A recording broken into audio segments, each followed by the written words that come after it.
तो हेलो दोस्तों, day 16 of our PYQ research program में आपका स्वागत है। और आप सभी को पता होगा कि इस पूरे प्रोग्राम में हम डेली पीवाईक्यूज को रिसर्च करते हैं और साथ में वो सारी ट्रिक्स, एलिमिनेशन वगैरह और लॉजिकली आप आंसर को कैसे डिराइव कर सकते हैं, वो सारी ट्रिक्स हम यहाँ पे देखते हैं। राइट। तो बिना टाइम कोई वेस्ट किए हुए आते हैं अपने पहले क्वेश्चन पे आज के। देखिए, ये क्वेश्चन 2021 के प्री में यूपीएससी ने पूछा हुआ था और ये कहता है कि कंसिडर द फॉलोइंग स्टेटमेंट्स। पहली स्टेटमेंट कहती है कि आपकी जो जुडिशियल कस्टडी है इसका मतलब होता है कि जो जो भी अक्यूज्ड है वो मैजिस्ट्रेट के कस्टडी में है। समझ रहे हो? जुडिशियल कस्टडी का मतलब मैजिस्ट्रेट की कस्टडी में होना है अक्यूज्ड के। यहां तक तो ये स्टेटमेंट सही है, लेकिन इसके आगे देखो क्या लिखा हुआ है कि such accused is locked up in police station and not in jail. होना ये उल्टा चाहिए। लॉजिकली समझो, अगर जुडिशियल कस्टडी की वो बात कर रहे हैं, देखो दो कस्टडी होती है, आपने सुना होगा, पुलिस कस्टडी में और जुडिशियल कस्टडी में आप अक्यूज्ड को भेज सकते हैं। तो पुलिस स्टेशन में अगर किसी आदमी को रखा जाएगा, so there is a possibility कि पुलिस वाले उस पर टॉर्चर वॉर्चर करके बयान वगैरह चेंज कर देंगे। राइट। तो पुलिस स्टेशन में रखने के बजाय उसे तो जेल में रखा जाना चाहिए। तो ये स्टेटमेंट तो आपकी लॉजिकली आप गलत इसको मार्क कर सकते हैं। राइट, ये गलत होगी आपकी स्टेटमेंट। एंड सेकंड स्टेटमेंट कहती है कि during judicial custody the police officer in charge of a case is not allowed to interrogate the suspect without the approval of the court. ये बात सही है, क्योंकि जुडिशियल कस्टडी का मतलब ही यही होता है कि अब वो जुडिशरी की कस्टडी में अक्यूज्ड।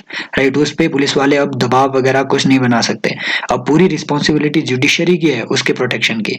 तो ये बात आप लॉजिकली आपकी सेकंड स्टेटमेंट सही होती है। तो इस तरीके से बिल्कुल सिंपल लॉजिक का यूज करके आप बिना पढ़े कोई आंसर ऐसे मार्क कर सकते हैं। Right, solve the polity questions like a pro.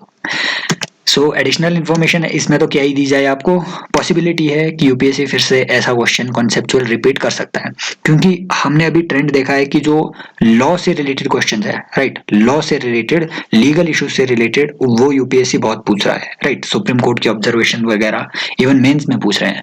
जैसे ये सेकंड क्वेश्चन कहता है, ये पैरोल पे एक क्वेश्चन आया हुआ था लास्ट ईयर और बहुत ही क्लासिक क्वेश्चन था कि when A prisoner makes out a sufficient case, parole cannot be denied to such prisoner because it becomes a matter of his her right. Right. चलो इसको बाद में देखते हैं। सेकंड स्टेटमेंट कहती है कि state governments have their own rules for the parole. Right, तो ये सेकंड स्टेटमेंट तो आपकी सही है, क्योंकि जो देखो प्रिजन्स वाला जो मामला है इसको स्टेट गवर्नमेंट से डील करती है, तो इनके अपने रूल्स होंगे। प्रिजन्स को इंडिया में कौन मैनेज कर रहा है? स्टेट गवर्नमेंट्स, क्योंकि law and order and prisons it falls in the state list. तो सेकंड स्टेटमेंट तो ट्रू होगी ही। फर्स्ट स्टेटमेंट देखते हैं कि भैया पैरोल का मतलब, अगर किसी को थोड़ा बहुत पैरोल का मतलब समझ हो, तो पैरोल का मतलब होता है कि उसे जेल से छुट्टी दी जा रही है। छुट्टी पे आते हैं कई लोग, राइट, पैरोल, छुट्टी पे आते हैं कई लोग, उसे कहते हैं पैरोल। जो जेल से छुट्टी पे लोग आने वाले होते हैं, तो क्या पैरोल, छुट्टी मिलना उनका एक मैटर ऑफ राइट हो सकता है? नहीं, parole can not be a matter of right. तो आपका जो फर्स्ट स्टेटमेंट है वो भी गलत हो जाएगी। लेकिन हमने यहीं पे नहीं रुकना है गुरु, हमने थोड़ी एडिशनल इसमें रिसर्च करनी है, क्योंकि पैरोल के साथ साथ फरलो रिसेंटली न्यूज में था। देखो, पैरोल और फरलो के बीच सिंपल डिफरेंस ये है कि जो आपका फरलो ग्रांट किया जाता है, राइट, जो फरलो ग्रांट किया जाता है वो उन प्रिजनर्स को ग्रांट किया जाता है जिन्होंने एक particular duration of time already spend कर रखा है जेल में। राइट, ऑलरेडी स्पेंड कर रखा है, उन प्रिजनर्स को आप फरलो ग्रांट कर सकते हैं। एंड जो फरलो है, it is usually treated as the remission of the sentence. समझ रहे हो बात को? मान लो किसी को 21 दिन का फरलो मिल गया, ये माना जाता है कि उसकी सजा 21 दिन कम हो गई। लेकिन पैरोल के केस में, अगर कोई पैरोल पे छुट्टी पे घर आया हुआ है, तो पैरोल के केस में उसकी सजा जो है वो रिमिट नहीं होती है, रिमिशन नहीं माना जाता है उसकी सजा को। राइट, उस सेंटेंस को रिमिट होना नहीं माना जाता है। पैरोल के केस में, फरलो के केस में उसे रिमिट होना माना जाता है। समझ रहे हो? रिमिशन का मतलब है कि भैया जब आप पैरोल पे छुट्टी पे घर आ रहे हो, तो आपकी सजा उतने दिन आगे एक्सटेंड हो जाएगी जितने दिन की आपने छुट्टी ली हुई है। समझ रहे हो बात को? So this is the main difference between the parole and the furlough. और माना जाता है कि लीगली ये एक मैटर ऑफ राइट बन जाता है, और इस पे भी एक डिस्प्यूट भी है रिसेंटली, वो अभी हम देखेंगे। फरलो एक मैटर ऑफ राइट है, राइट, और मैक्सिमम 21 दिन तक आप फरलो ले सकते हैं, लेकिन parole is not a matter of right. और अगर आपको फरलो लेना है, अगर किसी जेल, राइट, जो आपका प्रिजनर है, अगर उसे फरलो लेना है, तो फरलो के लिए उसे कोई भी ग्राउंड्स नहीं मेंशन करने पड़ेंगे कि क्यों वो फरलो ले रहा है जेल से। लेकिन जो आपका पैरोल है, अगर आपको पैरोल लेना है तो आपको ग्राउंड्स बताने पड़ेंगे कि भैया क्यों आप ये इतने पीरियड के लिए छुट्टी ले रहे हो जेल से। समझ रहे हो बात को? So this is essential difference. लेकिन फिर फरलो क्या एक मैटर ऑफ राइट है या नहीं है, ये रिसेंटली सुप्रीम कोर्ट में चैलेंज हुआ था, इसलिए फरलो न्यूज में था। राइट, मैटर ऑफ राइट है या नहीं है, ये सुप्रीम कोर्ट में चैलेंज हुआ था, और सुप्रीम कोर्ट ने पहले तो बोला कि फरलो is not A legal right, so it can not be claimed in absolute sense.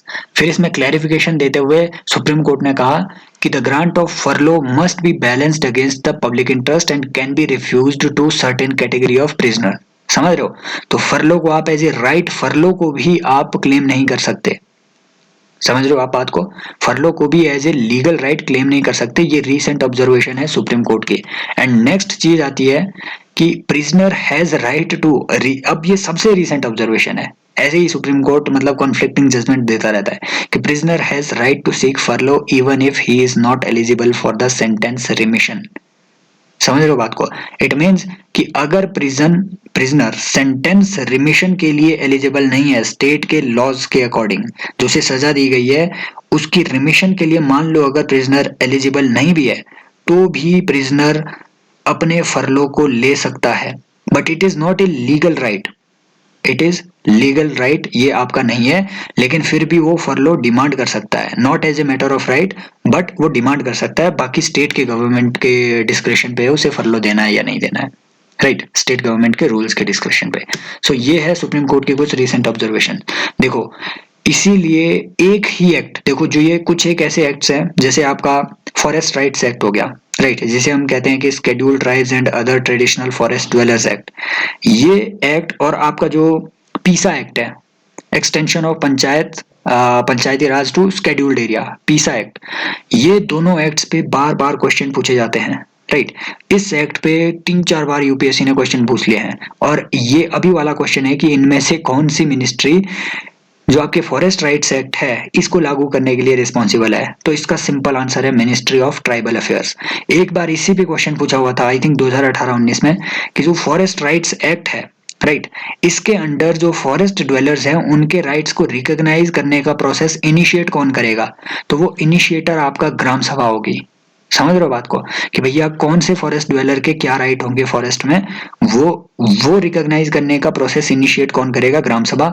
But इसकी इंप्लीमेंटेशन की जिम्मेदारी मिनिस्ट्री ऑफ ट्राइबल अफेयर्स को। यूपीएससी फिर से इसे रिपीट कर सकती है, तो बचे रहें चीजों के बारे में। नेक्स्ट आता है आपका, अगेन ये कॉन्सेप्चुअल क्वेश्चन है। यूपीएससी, इसीलिए मैं कहता हूं कि यूपीएससी अब आपके फैक्चुअल चीजों को भी कॉन्सेप्चुअल चीजों से जोड़ रहा है। ये बोल रहा है कि a legislation which confers on the executive or administrative authority an unguided and uncontrolled discretionary power in manner of application of law in matter of application of law violates which of the following articles। ये बोल रहा है कि अगर हम किसी को भी, किसी अथॉरिटी को हम अनकंट्रोल्ड डिस्क्रिशनरी पावर्स दे दें, तो इनमें से कौन सा राइट वायलेट होगा। आम आदमी इस पे आर्टिकल 32 लगाएगा, उसे लगेगा कि अगर अथॉरिटी को अनकंट्रोल्ड डिस्क्रिशनरी पावर्स दे दें तो फंडामेंटल राइट्स उसके ब्रीच हो जाएंगे, और देयर इज अ पॉसिबिलिटी कि जो आर्टिकल 32 के तहत राइट टू रेमेडीज है वो ब्रीच हो जाएगा। नॉर्मल आदमी इसमें ये लगाएगा। आंसर इसका 14 है, आर्टिकल 14, क्योंकि आर्टिकल 14 कहता है equality before the law and equal protection of law. And equality before the law means कि नंबर 1, कानून आपको सबको बराबर मान रहा है, राइट, कानून सबको बराबर मान रहा है। नंबर 2 है इसका मतलब गुरु, इसका दूसरा मतलब होता है कि absence of privileges in the society. जो प्रिविलेजेस है सोसाइटी में, राइट, वो एब्सेंट होनी चाहिए। और यहाँ अगर अनकंट्रोल्ड डिस्क्रिशनरी पावर दे दी गई किसी एक section of, I mean officers को, तो वो एक प्रिविलेज बन जाएगी उनकी, राइट, एंड ये कॉम्प्रोमाइज करेगा रूल ऑफ लॉ को। एंड आर्टिकल 14 अगेन, अगर आपसे पूछा जाए कि the spirit of rule of law is enshrined in which of the following articles of the constitution, याद रखना है मेंशन नहीं है रूल ऑफ लॉ कॉन्स्टिट्यूशन में कहीं भी, लेकिन article 14 is primarily dealing with the rule of law, क्योंकि रूल ऑफ लॉ बिलीव करता है कि सबके लिए कानून बराबर होगा, और अगर अनकंट्रोल्ड पावर हमने किसी एक अथॉरिटी को दे दी, तो जो प्रिंसिपल ब्रीच होगा वो होगा रूल ऑफ लॉ का प्रिंसिपल ब्रीच, क्योंकि अब कानून का शासन ना होकर के उस अथॉरिटी का शासन बन जाएगा। समझ रहे हो बात को? दिस इज वाई अगर इनमें से फिर कोई दूसरा क्वेश्चन फ्यूचर में कभी फिर से यूपीएससी पूछे तो आंसर होगा आर्टिकल 14। अगला क्वेश्चन देखते हैं कि which of the following in Indian polity is essential feature that indicates the federal character. ये एक कंपैरेटिव क्वेश्चन था, यूपीएससी ने पूछा हुआ है। नॉर्मली जो पहले यूपीएससी क्वेश्चन पूछता था वो पूछता था कि इनमें से कौन कौन से फीचर फेडरल फीचर्स हैं। अभी पूछ लिया कि इनमें से सबसे एसेंशियल फीचर कौन सा है फेडरलिज्म का। नॉर्मली ये जो चारों इसमें फीचर दिए हुए हैं कि इंडिपेंडेंस ऑफ जुडिशरी हो गया, union legislature has elected representatives from the states, and union cabinet have elected representatives from regional parties, and fundamental rights are enforceable by the court of law। ये तो federalism से number 1 deal ही नहीं करता है। Number 2, union cabinet can have elected representatives from regional parties. ये भी मतलब constitutional federalism से डील करता ही नहीं है। मान लो अगर यूनियन कैबिनेट में रीजनल पार्टी के मेंबर्स नहीं हुए, जैसे कांग्रेस एरा में ऐसा होता था कि नॉर्मली जो है कांग्रेस की ही सारी सरकारें थी, रीजनल लेवल पे भी और नेशनल लेवल पे भी। तो वो जो जिसे हम कहते हैं कि Congress system of politics in India, उस टाइम तो रीजनल पार्टीज का उतना रिप्रेजेंटेशन सेंटर पे था ही नहीं, क्योंकि कांग्रेस की ही सरकार स्टेट में, कांग्रेस की ही सरकार सेंटर में।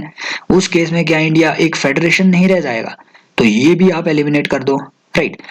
अब इसमें आती है आपकी डिस्प्यूट कि इनमें से सबसे एसेंशियल कौन सा है।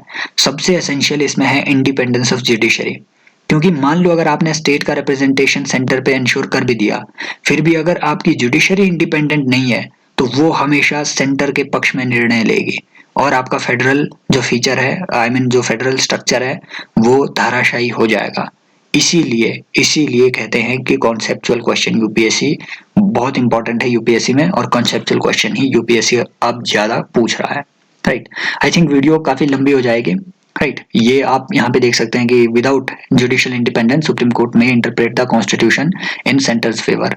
तो वीडियो ऐसे अब काफी लंबी हो जाएगी, बाकी इससे आगे का कल डिस्कस करेंगे नेक्स्ट वीडियो में। फॉलो करते रहिए गाइस, और अगर कोई वैल्यू एडिशन हो रहा है इस पूरी सीरीज से तो कमेंट में यार जरूर बताना। Comment, I am not asking you to subscribe, I am not asking you to share, right. Comment में जरूर बताना कि कैसे इस पूरी सीरीज को हम और बेटर कर सकते हैं। बाकी एक दो की मुझे रिक्वेस्ट आई थी कि क्या एसए पे ऐसा कोई कोर्स लाया जा सकता है, राइट। अगर आप सभी को लगता है कि आपका एसए पोर्शन वीक है, so essay I can handle very well, तो उस पे मैं भी प्लान कर रहा हूँ। आप बताइए कमेंट सेक्शन में कि क्या ऐसा कुछ बन सकता है या नहीं। Take care guys, bye bye, happy learning, love you all.